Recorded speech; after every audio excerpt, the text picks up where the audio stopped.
for taking the time to be here for this important convening. Governor, I thank you for the leadership you have been providing the state. You and I have had many conversations around the Dobbs decision, and you really have been not only a leader for Illinois, but a national leader on this issue, so thank you for that. Mayor Lightfoot, thank you always for welcoming me back to your beautiful city and for your leadership, because truly there is so much about this issue that highlights the need for local leadership in addition to statewide and national leadership. General Raul, I want to thank you not only for the work that you've been doing here in Illinois, but for being a leader amongst attorneys general. The meeting that we had when you came to D.C. with other attorneys general on this issue meant a lot in terms of how we know we want to coordinate around the law and what we can do in terms of defending constitutional freedoms. So to everyone, thank you for being here. So we are here because, as we all know, with the Dobbs decision, the United States Supreme Court, the highest court in the land, took a constitutional right from the people of America, from the women of America. And we are, in the wake of that decision, facing a healthcare crisis in America that requires us all to speak up and do everything we can to ensure that we will fight to protect a woman's right to make decisions about her own body. This issue raises many fundamental principles about who we are as a country, including the principle of freedom and liberty, self-determination, and bodily autonomy. We must agree that the women of America have the ability to exercise their own judgment in making decisions about their own body, and the government should not be making that decision for her. And it bears noting, one does not have to give up their faith or religious beliefs to agree that the government should not be making that decision for her. So we convene today to talk about we in each of our respective positions of leadership, what we can do individually and collectively to address this issue and, frankly, this injustice. We do so understanding that the work that happens on this issue will require the kind of leadership our president has provided in terms of the executive orders that he has signed, recognizing constitutional rights to travel and access to health care. But also it is through the leadership of governors like Governor Pritzker that we look to for what states like Illinois have been and continue to do to not only provide for the women of this state, but as the governor has said, and he and I have talked about this, under his leadership to be a safe haven for women around the state, in neighboring and surrounding states. In fact, I look at what's happening in Illinois, Governor, and you all are, without any question, being stretched thin in terms of your health care resources going directly to your constituents, but to neighboring states as well. In fact, when I look at a map of the country and the neighborhood in which you exist, there's no question to me that you are helping women from states like Indiana and Kentucky and Missouri and Tennessee and Wisconsin, in addition to the women of Illinois. So I thank you for that. But I also recognize that when we are seeing, as we have been, women from neighboring states going to those states that are protecting the constitutional right of women, that it makes a statement also about the fact that the women of those states that are banning access to reproductive health care need that health care, want that health care, and in spite of that are being denied access to that health care in their own states. So we will continue to work together, all of us, and we do recognize this is just the beginning, both in terms of the movement that we are in to fight for reproductive health care for all people, but also recognizing that, frankly, Justice Clarence Thomas said the quiet part out loud, which is with the Dobbs decision, we are also looking at a very high likelihood of a risk to the right to contraception, same-sex marriage. So to that end, we know that this is also an opportunity to build coalition around all people who are directly affected or who care about those who are affected when it comes to these attacks. And again, I thank all of the leaders who are here, and my final point will be, elections matter. Elections matter. We have a midterm coming up in 53 days. Who is your governor matters. Whether they're going to protect these rights and support these rights to freedom and liberty, it matters. Who's your attorney general matters. Whether they are going to protect and defend the principles ingrained in the Constitution of the United States, that matters. Who your local prosecutor is matters. If you are in a place that has, as many are attempting to do, criminalized healthcare providers and are attempting to punish women. So I encourage everyone to exercise your right to express your voice on this issue through your vote in 53 days. And with that, I thank everyone, and Governor, I will now pass the mic over to you.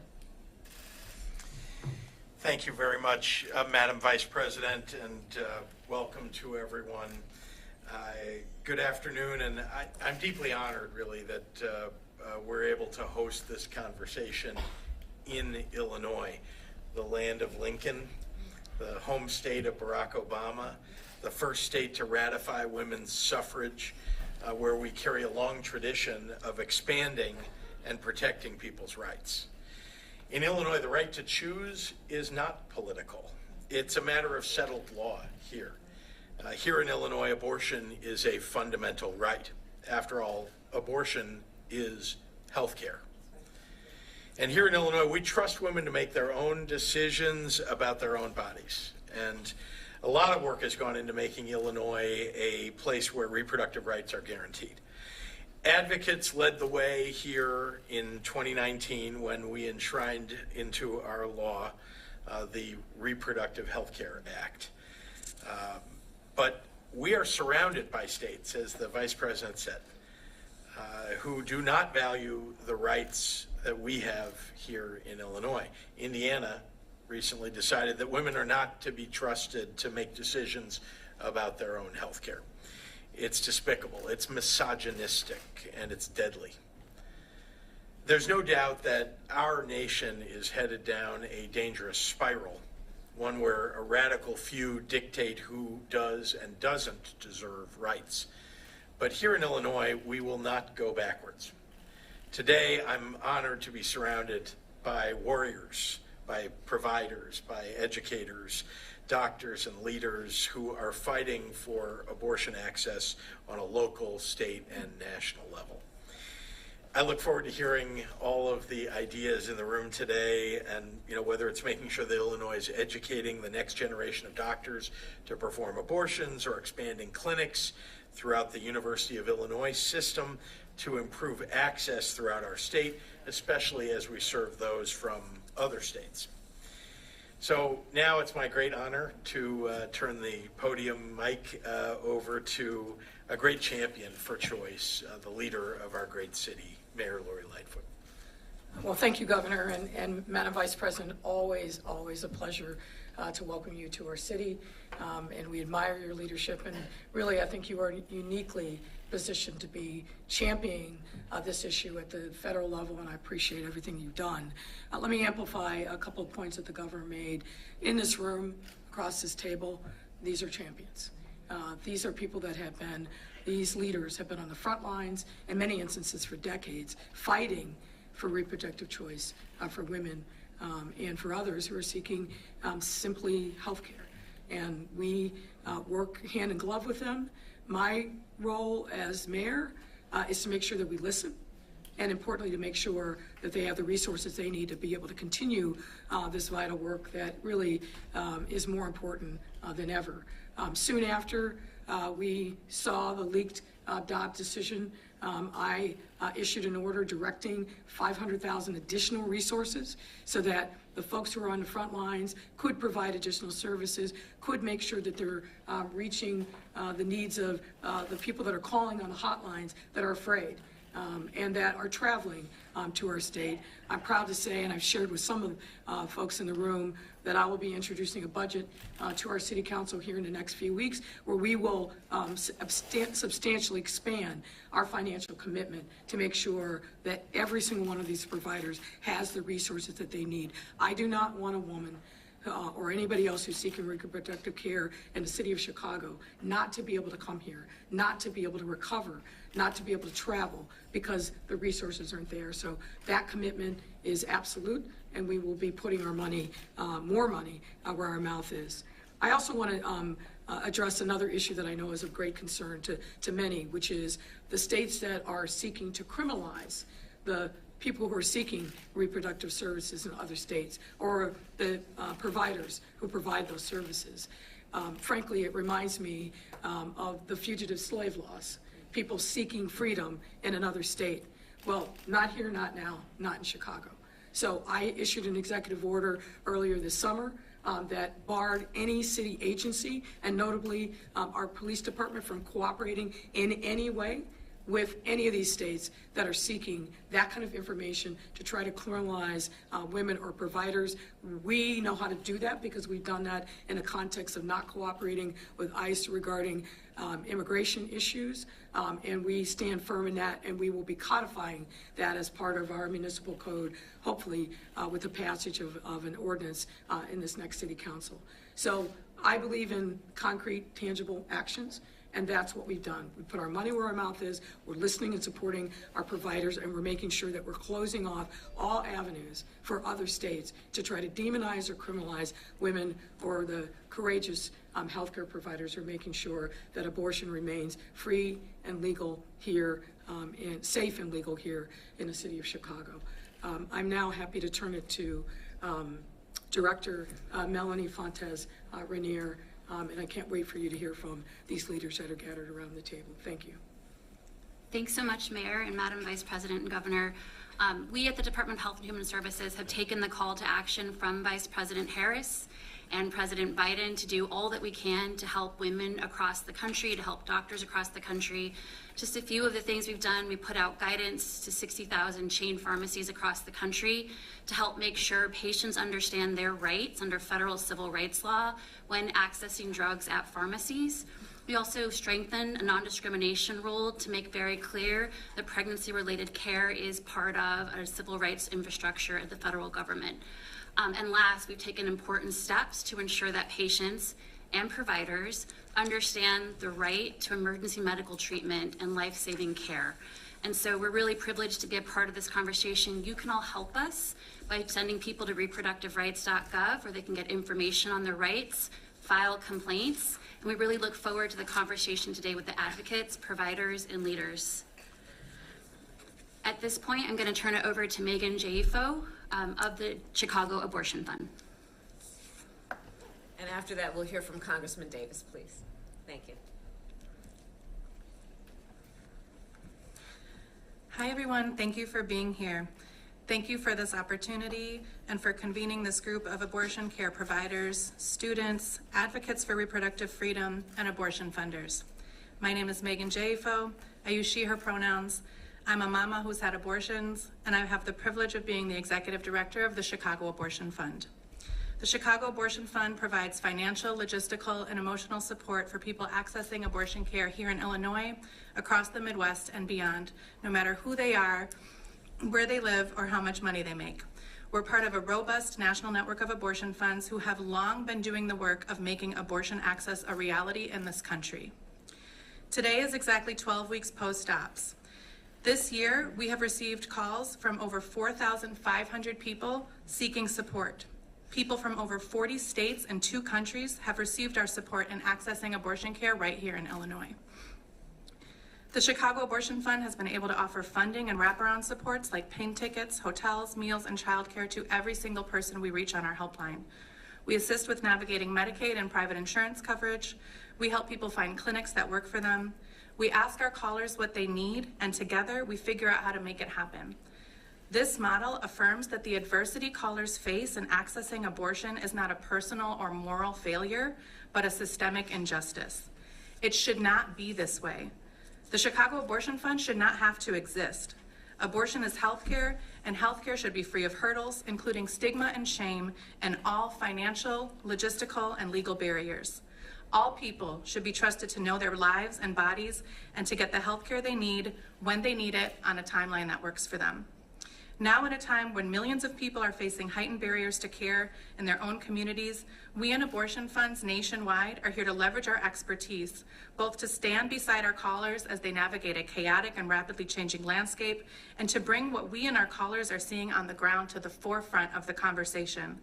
Abortion funds are uniquely provided and are uniquely positioned both to get our callers the care they need and also to highlight the barriers we are seeing on the ground as part of strategic legislative and advocacy efforts that are poised to change those conditions. Since Roe has fallen, our callers are facing longer journeys and the scale of our logistical support has increased dramatically. We know that Illinois has long been a regional access point due to less prohibitive costs and fewer restrictions, but in this new reality, as more bans and restrictions are implemented, we are a national access point. We as people in Illinois, in Chicago, the birthplace of the reproductive justice movement, have a responsibility to support our neighbors who can no longer access care in their own communities. We as people in this country have a responsibility to support all people facing barriers to basic health care, regardless of arbitrary state lines and imposed borders, and despite the efforts of anti-abortion lawmakers. I'm so thankful, and I know my colleagues at this table are thankful, that we have a unique opportunity today to bring what we are seeing as frontline workers to the Vice President and to the representatives and lawmakers from our city and state here today. We're here to talk. We're here to illustrate the reality of this moment and its impacts on low-income people, parents, families, people of color, women, trans and gender nonconforming people, people living in rural communities, and immigrants. Everyone loves someone who's had an abortion. Thank you. I'd like to introduce Representative Danny Davis. Thank you very much, and thank you, Madam Vice President. And I also want to thank you and President Biden for the tremendous leadership that you both displayed relative to this issue. I'm obviously pleased anytime I'm with our great governor and the outstanding mayor of the city of Chicago and this fine array of warriors, who all of us believe that health is an inherent right. And it's a right that no one, no government, no entity should ever be able to deny or take away from the individual who makes the decision along with she and her doctor, with her family, in terms of what their health will be. We've been protected, and I can assure you, and it's good that we're at this great academic institution, one of the best in the nation, the University of Illinois, at Chicago, that those of us in Illinois will continue to do everything in our power to make sure that every citizen of our nation has the right to privacy, has the right to make health decisions, and the right to make sure that our country is open and free. So thank you so much for being here, and I'm delighted to be with you. Thank you, Congressman. Next, I think we have Allison speaking next. Yes, thank you for being here, and it is an honor to be here with you today, Madam Vice President. I am the Medical Director of Family Planning Associates, a health center on the west side of Chicago and one of the largest abortion care facilities in the country. On the day of the Dobbs decision, our phone lines blew up, and they haven't stopped ringing since. The number of second trimester abortions we perform has increased by 95%. Conditions for pregnant people have grown dangerous and uncertain. I could tell you a lot of stories, but I want to focus on just one.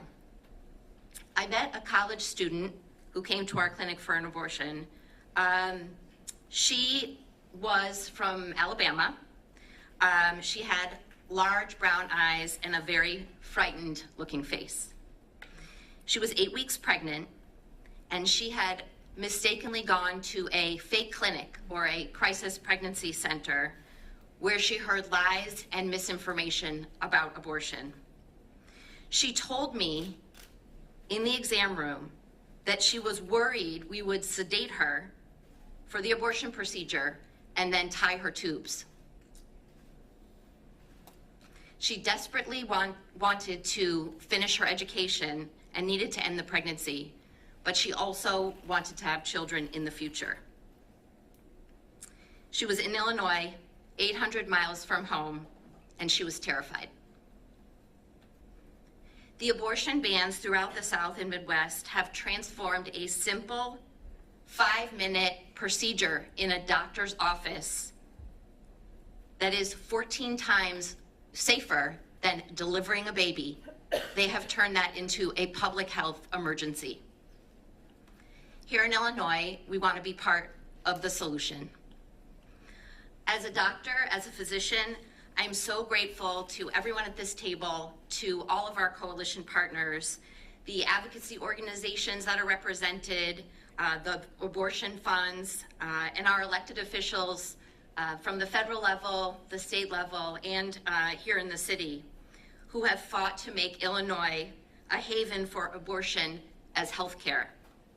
And you, Madam Vice President, whose presence here today sends a powerful message that, like healthcare, abortion is a basic human right. Thank you so much for the opportunity to be here and speak with you today. We're going to hear from Myra Bajwa. Thank you, Madam Vice President, Mr. Governor, Madam Mayor, for being here today.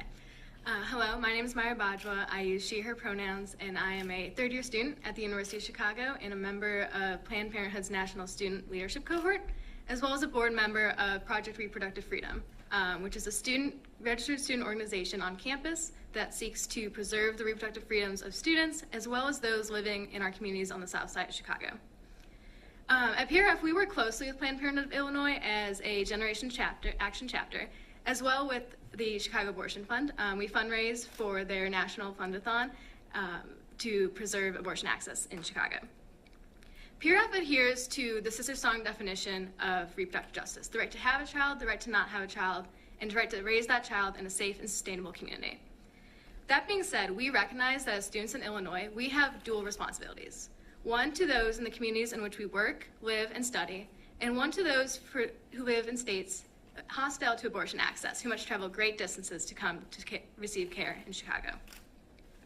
We are currently planning with the University of Chicago Hospital's Ryan Center to support those who receive out-of-state care in Illinois and who have come all the way to Hyde Park to receive abortion access. We've also previously conducted a menstrual product drive for Chicago House, who supports those living with or vulnerable to HIV and AIDS. Our on-campus programming includes the Jane Hotline, which is named after the Jane Collective, which performed abortions here in Chicago prior to Roe v. Wade and included a couple U Chicago students. Our hotline allows students to ask questions pertaining to sexual and reproductive health anonymously, as well as learn about the resources available to them. As students, we are aware of the disproportionate effect that abortion access restrictions have on students and young people generally. Logistically, financially, emotionally, in all aspects, it is difficult for students and young people. Many of our planned projects hope to address this burden and to mobilize students around America to work for our rights as young people and students. Thank you. Thank you. I'm excited to introduce my colleague Diana Parker-Kafka, Executive Director of the Midwest Access Coalition. Thanks, Megan. I'm Diana Parker-Kafka. I use she, they pronouns, and I'm with Midwest Access Coalition, or MAC. We support people traveling to, from, or within the Midwest for abortion care. What's been on my mind post-Roe is how crucial it is to protect not only those of us doing work in destination states, but our neighbors in banned states who want to support their communities in crossing borders to access legal health care. I had a sister who long ago had to travel out of state for abortion care. She didn't have the supports we have today, and she passed away. I believe that if she had Midwest Access Coalition or the Chicago Abortion Fund supporting her throughout her journey, she'd be alive today, and our family, my mother, wouldn't have to mourn her loss every year on her birthday. We cannot let any government or the police criminalize abortion seekers and their supporters. That will only lead to tragedy. The radical and racist right do not care about those losses. They think it's deserved. So we have to care. We cannot be okay with the criminalization and trauma of abortion bans. So on behalf of MAC, our clients, my family, my sister Tanya, I want to thank everyone here from the bottom of my heart for being part of this fight for bodily autonomy for all. Thank you. Thank you, Diana. Thank you for sharing that. I'd like to introduce Jennifer Welch, CEO and President of Planned Parenthood, Illinois. Good afternoon. Thank you, Madam Vice President, for visiting us in this pivotal moment. And thank you to the governor and the mayor for all that they have done to make Illinois and Chicago a safe haven. I'm grateful to work with these warriors in this room to fight for equitable abortion access. Because of our collective efforts, abortion is safe here in Illinois, but we know that Roe has never been enough, and we know better than to take our haven state for granted. We know that, as you said, extreme conservatives are working hard at work right now to take away people's rights to decide what is best for their bodies, their families, and themselves. Patients from Illinois and other states already face immense barriers to receiving the care that they need and deserve. And now every state neighboring Illinois has restricted or banned abortion, as our neighbor Indiana did yesterday. The number of out-of-state patients who are forced to travel to care to Planned Parenthood of Illinois is at an all-time historic high. I'm privileged to work with more than 300 people at Planned Parenthood of Illinois who every day do everything they can to serve patients, educate young people, and advocate for access. Because of their dedication and hard work, people get the care they need. But since Dobbs, approximately 30% of our patients are coming from other states. We've seen patients from 28 different states in the 12 weeks since the Dobbs decision, including all of those that you named earlier, and many, many more. We agree with you, Madam Vice President, that conservative attacks on our bodies go much farther than the rights that we're already losing, and will go much farther than threatening equal access to abortion. I'm grateful for everything that the Biden-Harris, Pritzker, Stratton, and Mayor Lightfoot's administrations have done to protect our care. And I am in this fight with Planned Parenthood, and again, all of the amazing warriors in this room, to make sure that we maintain access for everyone, no matter what. Thank you.